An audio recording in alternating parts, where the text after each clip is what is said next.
Hi, I'm Nicholas from MasterChef Singapore. Today I'm going to use Thermomix TM6 to do high temperature cooking.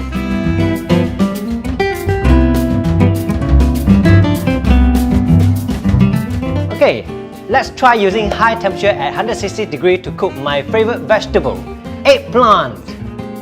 So I'm going to start cooking. Well, simply say 20 grams of olive oil. Yep, you see, so precise, 20 grams. Okay, now we go to the next one.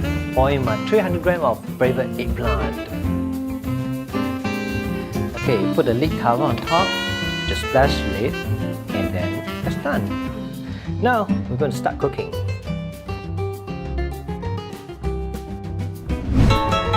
Oh, it's done.